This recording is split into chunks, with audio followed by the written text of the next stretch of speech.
Christopher ইশারুর Ramakrishna ভাব আন্দোলনকে আমাদের সময়কার সর্বশ্রেষ্ঠ ধর্ম আন্দোলন বলেছেন।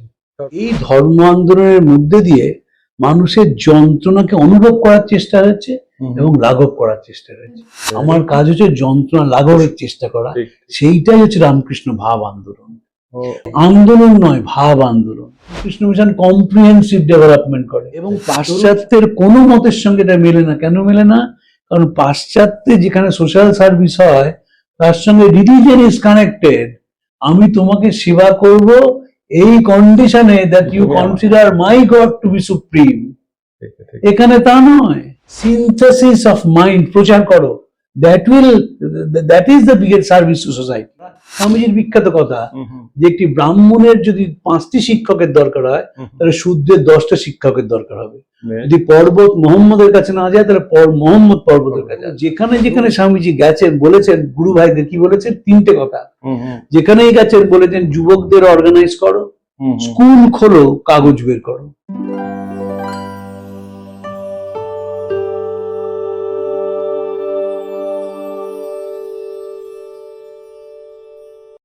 নমস্কার। স্মরণে মননে চিন্তায় ও চেতনায় স্বামী বিবেকানন্দ পডকাস্টে আপনাদের সকলকে সাদর অভ্যর্থনা আমন্ত্রণ জানিয়ে আজকে আমাদের অনুষ্ঠান শুরু করছি। অনুষ্ঠানে আমার সঙ্গে বাক্যালাপে রয়েছেন সেই স্বনামধন্য সাংবাদিক তথা বিবেকানন্দ গবেষক শ্রী তরুণ গোস্বামী, যার পরিচয় নতুন করে দেওয়ার কোনো প্রয়োজন আছে বলে আমি মনে করি না। তরুণবাবু, স্বাগত আপনাকে আমাদের এই পডকাস্টে। আজকে প্রতিদিনের মতোই নতুন নতুন জিনিস আমার মনে আসে আর আপনাকে প্রশ্ন করি। আজকে আমি জানতে চাইবো যে রামকৃষ্ণ ভাবধারা, এটা একটা খুব প্রচলিত, কি বলবো, যে প্রভাব বলুন যাই বলুন, এর সঙ্গে প্রথমত হচ্ছে এটা একটু ব্যাখ্যা করুন, এর আসল এটা কি, মানে এইটা নিয়ে সাধারণ মানুষের মধ্যে কি জিনিসটা উপলব্ধি। দ্বিতীয়ত হচ্ছে এর সঙ্গে কোনো মানে বিদেশি পণ্ডিত বা দার্শনিক কারোর কোনো ভাবধারার কোনো মিল আছে কিনা, বা স্বামীজির নিজস্ব। আর দ্বিতীয়ত হচ্ছে যে এইটা কি কোনো আমাদের বেদ পুরাণ বা তার সঙ্গে কোনোভাবে যুক্ত করা যায়। এনিওয়ে, এই চয়েস তো আপনার, রেসপন্স তো আপনার কাছ থেকে। আপনাকে এবার প্রশ্ন উত্তরের বদলে আমি এটা জিজ্ঞেস করলাম, এর উত্তরটা আপনি বলুন। আপনার স্বামী গম্ভীরানন্দের একটি বই আছে, বেশ, বইটির নাম history of the Ramakrishna modern mission. আচ্ছা। সেই বইটির ভূমিকা লিখেছিলেন ক্রিস্টোফার ইশারু। বেশ। সেই ক্রিস্টোফার ইশারুর রামকৃষ্ণ ভাব আন্দোলনকে আমাদের সময়কার সর্বশ্রেষ্ঠ ধর্ম আন্দোলন বলেছেন। সর্বশ্রেষ্ঠ ধর্ম আন্দোলন বলেছেন। কেন বলেছেন? কারণ এই ধর্ম আন্দোলনের মধ্যে দিয়ে মানুষের যন্ত্রণাকে অনুভব করার চেষ্টা হয়েছে এবং লাঘব করার চেষ্টা হয়েছে। এটি হচ্ছে ধর্ম আন্দোলনের ইউনিকনেস, যে আপনি একটা প্রবলেম অ্যাড্রেস করবেন ফিজিক্যালি নয়, স্পিরিচুয়ালি। বিএফ স্কিনারের একটা বই আছে, বিয়ন্ড ফ্রিডম অ্যান্ড ডিগনিটি। সেখানে তিনি একটা অত্যন্ত ঠাকুরের জীবনের চালু ঘটনার কথা উল্লেখ করেছেন। ঠাকুর মথুর মোহনের সঙ্গে তীর্থে যাচ্ছেন, অনেক মানুষকে দেখছেন তাদের মাথায় তেল নেই, পরনে পোশাক নেই, পেটে অন্ন নেই। তখন ঠাকুর মথুর মোহনকে বলছেন, তুমি এদের মাথার তেলের ব্যবস্থা করো, স্নানের ব্যবস্থা করো, খাবারের ব্যবস্থা করো ইত্যাদি। মথুর মোহন বলছেন তীর্থে তো অনেক খরচ হবে, ফিরে এসে সব ব্যবস্থা করো। ঠাকুর বলছেন তুমি তীর্থে, আমি এদের মধ্যে রইলাম। স্কিনার লিখছেন এই যে ঠাকুর যখন এদের কথা বলছেন তখন এরা কতখানি আধ্যাত্মিক সচেতন, কতখানি পুজো করে সেসব দেখছেন না। যন্ত্রণা পেয়েছেন, আমার কাজ হচ্ছে যন্ত্রণা লাঘবের চেষ্টা করা, সেইটাই হচ্ছে রামকৃষ্ণ ভাব আন্দোলন। তাই আন্দোলন নয়, ভাব আন্দোলন। ভাবটা কি? ভাবটা হচ্ছে যন্ত্রণাক্লিষ্ট মানুষকে একটু স্বস্তি দেওয়া। আপনি তো মৃত্যু পথযাত্রী মানুষকে প্রাণ দিতে পারবেন না, কিন্তু মারা যাওয়ার সময় স্বস্তি দিতে পারেন, সে নির্বিঘ্নে প্রাণ ত্যাগ করতে পারে। এটাকে কি আমরা একটা ইউনিক বলতে পারি? ইউনিক তো বটে। ইউনিক কেন? কারণ আপনি যখনই ধরুন আপনার টার্গেট অডিয়েন্স হচ্ছে গরিব লোক, যাদের শীতকালে আপনি কম্বল দেবেন, ওইখানে কিন্তু টার্গেট অডিয়েন্স শেষ হয়ে গেল। আপনি ঠিক করলেন যে আপনি গিয়ে হই হই করে একটি গ্রামে কিছু মানুষকে খাওয়াবেন, একদিন খাইয়েই কিন্তু শেষ হয়ে গেল। এটা তা নয়, এটা কন্টিনিউয়াস প্রসেস। যে প্রসেসটা যিনি পাচ্ছেন তিনি এনরিচড হচ্ছেন, আর যিনি দিচ্ছেন তিনি এলিভেটেড হচ্ছেন। আজকে রামকৃষ্ণ মিশনের বহু সাধু আছেন, আমরা তো গোলপাড় বা বড় বেলুড় মঠ দেখি, বহু ছোট কেন্দ্র আছে, সেই সাধু সকালবেলায় উঠে তিনি পাগল হয়ে যান যে কি করে সাধারণ মানুষ যে আসবেন তাদের দুপুরে প্রসাদের ব্যবস্থা করবে, এবং সেই যে প্রসাদের ব্যবস্থা করা হয় ওটা কিন্তু কন্টিনিউয়াস প্রসেস, 365 দিন, এবং ওটাই আধ্যাত্মিকতা। ক্রিস্টোফার ইশারুট বলেছিলেন, spiritual truth is eternal, but it has to be restated and re-demonstrated in a human life so that it can solve the varying problems of every succeeding epoch. Bharat মহারাজের কাছে বহু মানুষ যেতেন, 8 পৌড়ে জীবন, তারা কি দুঃখের কথা বলতেন, মহারাজ শুনতেন, এবং সেই দুঃখ থেকে বেরিয়ে আসার পথ তিনি দিয়ে দেন, যে আধ্যাত্মিক পথ নয়, ফিজিক্যাল পথ। এর সঙ্গে বৌদ্ধ ধর্মের কোনো মানে বৌদ্ধ ধর্মের সেবাটা স্বামীজি দিয়েছেন বৌদ্ধ ধর্ম। আচ্ছা আচ্ছা আচ্ছা, বহুজন হিতায় বহুজন সুখায়, এই কনসেপ্টটা স্বামীজি বৌদ্ধ ধর্ম থেকে নিয়েছিলেন, কিন্তু তার সঙ্গে যোগ করলেন সেবাটা শারীরিক ভাবে করতে হবে এবং ফিজিক্যালি, মানে কোনো টেম্পোরারি নয়, না না পার্মানেন্ট। আমি লোকেশ্বরানন্দ স্বামীকে দেখেছি কত মানুষের কত যন্ত্রণা, ফোনে চাকরির ব্যবস্থা করছেন। আপনি তো বলতে পারেন এটা আধ্যাত্মিকতা নয়। আধ্যাত্মিকতা মানে বলবেন, দেখো বাবা তোমার জীবনে কষ্ট হয়েছে, তুমি সেই কষ্ট থেকে লড়াই করো, বেরিয়ে আসার চেষ্টা করো, এটাই জীবন, বলছেন না তো। একদম ফিজিক্যালি যাতে সেই মানুষটা ভালো থাকে সেই চেষ্টা করছেন। নিবেদিতাকে স্বামীজি বলেছিলেন, আমার কাজ কোনো ধর্মমত প্রচার করা নয়, যাতে দেশের মানুষ দুবেলা খেয়ে পড়ে বাঁচতে পারে তার ব্যবস্থা করা। প্লেগ নিবারণ, সেটাও এই খেয়ে পড়ে বাঁচাটাই হচ্ছে আধ্যাত্মিকতা। যে আপনি আঠার মতো লেগে আছেন, আঠার মতো লেগে আছেন কেন? যাতে সেই মানুষটা একটু স্বস্তিতে থাকে। তাই জন্য এটার ইউনিকনেস, এবং এর স্যাংশন কোথায় আছে? ইন্ডিয়ান ফিলোসফিতে আছে। অন্য সব জায়গায় ওয়েস্টার্ন ওয়ার্ল্ডে সোশ্যাল সার্ভিস ইজ সেকশনাল, যারা বড় বড় আন্তর্জাতিক প্রতিষ্ঠান আছে যারা সেবা করে, সেই সেবাটা টার্গেট অডিয়েন্স ইজ ফিক্সড। যেখানে তারা চোখের হাসপাতাল করেছেন সেখানে চোখের হাসপাতালই করবেন, তারপরে যে অসুখটা মানুষের খেতে পাচ্ছেন তার চেষ্টা করবেন না। রামকৃষ্ণ মিশন কম্প্রিহেন্সিভ ডেভেলপমেন্ট করে। ধরুন স্বামী লোকেশ্বরানন্দজির নামে পুরুলিয়া জেলাতে পাড়াতে লোকেশ্বরানন্দ আই ফাউন্ডেশন হয়েছে, বিরাট হাসপাতাল চোখের, সাথে সাথে ওখানকার স্থানীয় শিশুদের শিক্ষার ব্যবস্থা হচ্ছে, যারা খেতে পায় না তাদের খাবারের ব্যবস্থা হচ্ছে, সেলফ রিলায়েন্সের জন্য স্কিম নেওয়া হয়েছে, এবং দূর দূরান্তে গ্রামে গিয়ে সেবা কাজ প্রতিনিয়ত চলেছে। এবং সেবা কাজ তো বন্ধ হওয়ার নয়, আপনি এখন শুরু করেছেন, এটা করেই চলেছেন, কন্টিনিউয়াস প্রসেস। আপনার কে প্রশংসা করলো কে নিন্দা করলো আপনার সময় নেই ভাবার, যতদিন মনুষ্য জীবন এক্সিস্ট করবে। একদম। এবং জানেন তো সুজিত, আমার যেটা নিজের মনে হয়, আমরা বাইরে থেকে প্রচুর সমালোচনা করি। আমাকে বহু মানুষ বলেন, ফোন করেন, ফেসবুকে লেখেন যে এই সাধুদের জীবন এত আরামের জীবন। আরামের জীবন না, তোমাকে করতে গেলে তুমি পাগল হয়ে যেতে।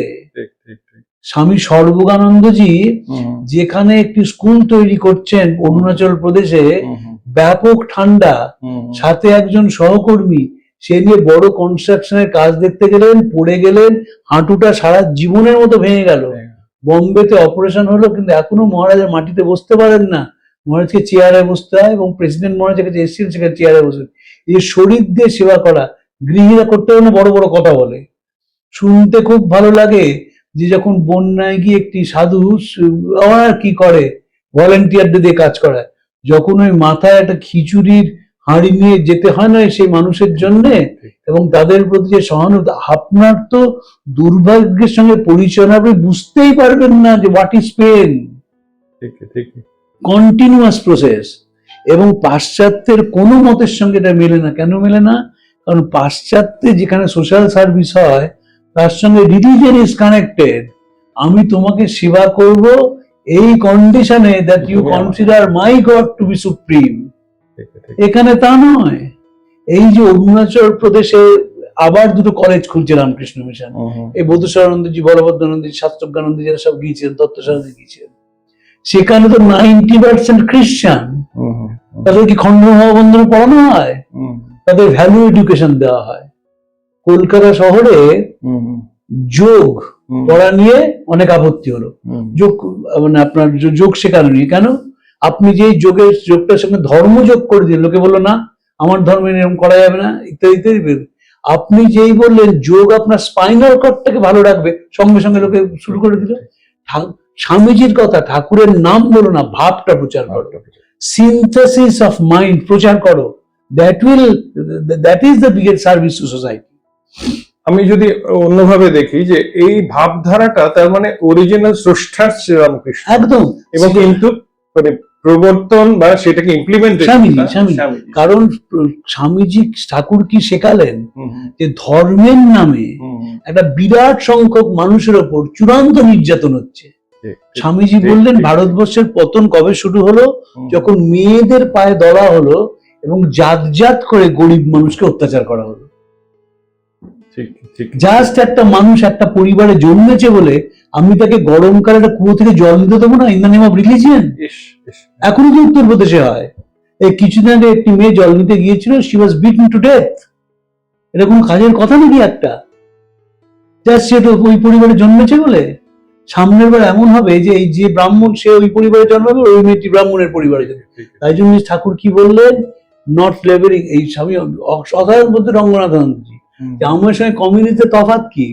কমিউনিস্টরা বলে লেভেলিং ডাউন, আমরা বলি লেভেলিং আপ। যে একটি সাধারণ মানুষও তাকে এলিভেটেড হবে to higher status when he will understand himself or herself and serve others.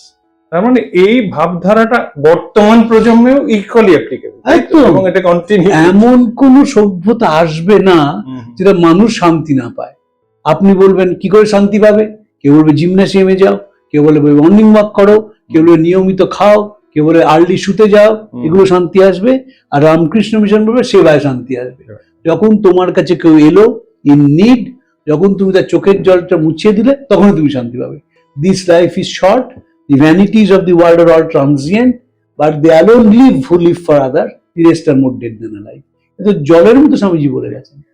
সেবাতে নয় রামকৃষ্ণ ভাবনাটা পেলাম, শিক্ষার ক্ষেত্রে হ্যাঁ, যারা স্বামীজির বিখ্যাত কথা যে একটি ব্রাহ্মণের যদি 5টি শিক্ষকের দরকার হয়, তাহলে শূদ্রের 10টা শিক্ষকের দরকার হবে।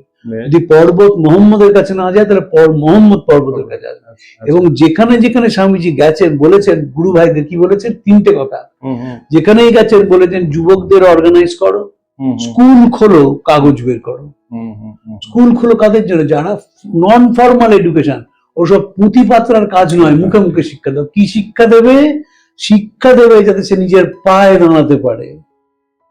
এবং পায়ে দাঁড়ানোটা বারবার বলি আমি, চাকরি নয়, পায়ে দাঁড়ানো মানে ব্যবসা, যাতে সে ইকোনমিক্যালি ইন্ডিপেন্ডেন্ট হয়।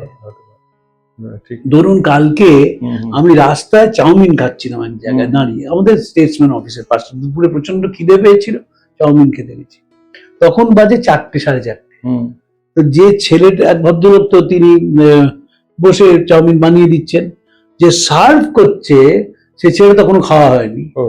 হ্যাঁ, এক প্লেটের দাম 30 টাকা। তো আমি একটা 30 টাকা ছেলে খাওয়ালাম। ভদ্রলোক দেখুন, এখন তো এখন লোক আছেন, দাঁড়িয়ে খাক, আমি দেখি। এই যে খাচ্ছে ছেলেটা, দেখার মধ্যে যে আনন্দ, সেটা এত লোকের মনে হলো না যে এই ছেলেটা যে সকাল থেকে পরিশ্রম করছে, এখন যে একটু তাকে একটু স্বস্তি পেয়েছে, একটু খাবে, এটাই আমাদের নেই। অথচ উই টক বিগ। স্বামীজি এটাই ভাঙতে চেয়েছিলেন যে যতক্ষণ না তোমার সঙ্গে আনফরচুনেট লাইফে ডাইরেক্ট কন্ট্যাক্ট হচ্ছে, ততক্ষণ তুমি এই করবে না, তোমার মুক্তি নেই। আপনার কাছে একটা কথা শোনা এই প্রসঙ্গে আমার মনে পড়লো, যখন একবার সেই বিধবা বিবাহ নিয়ে তার ওপিনিয়ন নেওয়া হয়েছিল না, যে আপনি আমি কি বিধবা, তারপর কি বললেন? এইটার সমালোচনা কাগজে বেরিয়ে গেল, অমৃতবাজার লিখলো। তারপর স্বামীজি বললেন, who are you to solve their problem? সব বিষয়ে চোখ ফুটিয়ে দাও, তাদের শেখাও, তাদের নিজের পায়ে দাঁড়ানো। বিদ্যাসাগর মশাইয়ের সঙ্গে স্বামীজির মূল তফাৎ কি? বিদ্যাসাগর মশাই নারী শিক্ষার কথা বলেছিলেন, নারী অর্থনৈতিকভাবে স্বনির্ভর হয়, এটা মাথায় আসেনি তার। আমরা তো শিক্ষা পেলে হবে না, আমাকে ইকোনমিক্যালি ইন্ডিপেন্ডেন্ট হতে হবে। যে মুহূর্তে ইকোনমিক্যালি ইন্ডিপেন্ডেন্ট হতে পারবেন, সে মুহূর্তে নারী পুরুষের যে ভেদ কমে কমে যাবে। আর নিজের থেকে ডিসিশন নেওয়া, রামকৃষ্ণ ভাবধারার অন্যতম অঙ্গ। আপনি জানেন, আমরা বহু সেলফ হেল্প গ্রুপে যারা নারী মহিলারা আছে, এত পশ্চিমবঙ্গে প্রায় 2.5 লক্ষ আছে, বহু জায়গায় সে সেলফ হেল্প গ্রুপের সাধুরা গিয়ে তাদের স্বামীজি পড়ান, জানেন? তারা হয়তো ইট ভাটা চালায়, তাহলে বলবে ইট ভাটার মধ্যে স্বামীজি কি এলো?